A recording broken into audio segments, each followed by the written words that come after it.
tous, j'espère que vous allez tous bien. J'aimerais aujourd'hui vous apporter une petite exhortation sur le thème Une église qui rayonne. Thème choisi cette semaine pour notre église de Lorraine. Nous avons la conviction que notre église rentre pleinement dans la mission dans laquelle nous sommes appelés, à savoir être une église qui rayonne.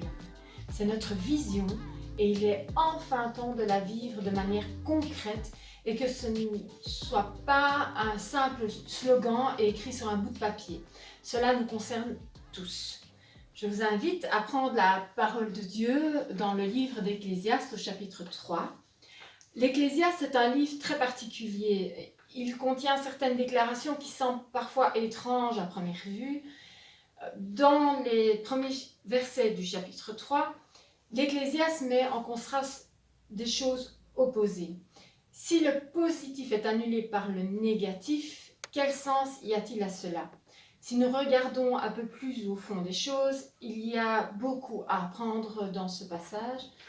Et l'Ecclésiaste souligne d'ailleurs que Dieu a un plan pour tous les hommes et qu'il détermine des cycles de vie auxquels correspond une activité précise.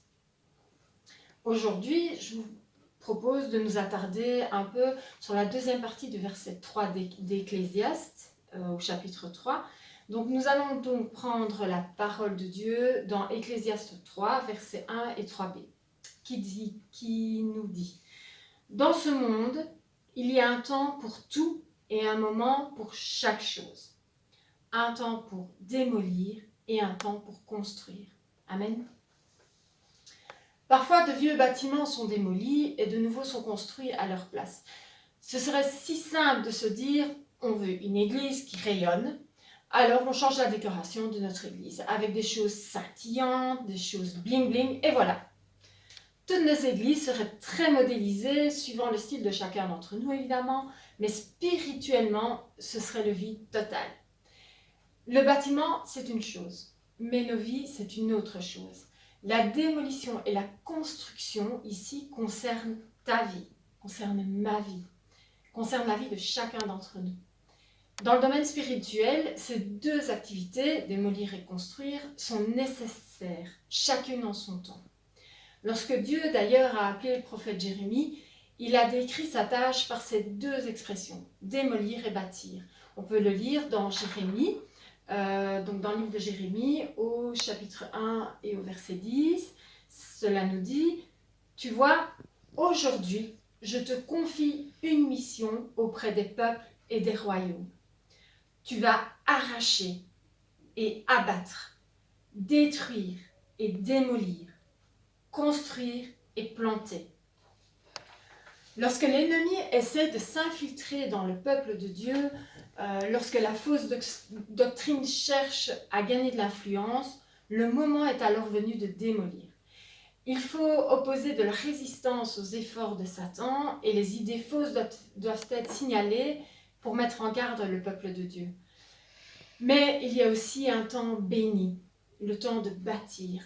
C'est un aspect important des réunions d'assemblée.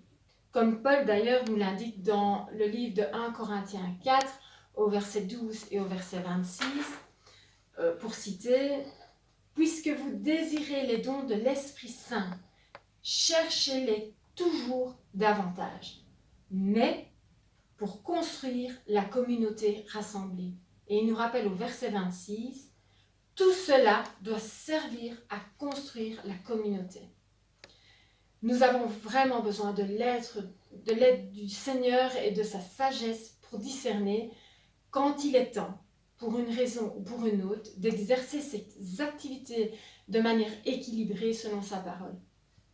Le danger donc, existe que nous soyons tellement occupés à démolir en nous opposant aux fausses doctrines qu'il nous arrive d'oublier d'édifier l'assemblée, d'édifier nos frères et sœurs. Et s'occuper tout le temps du négatif n'est pas bon pour un croyant.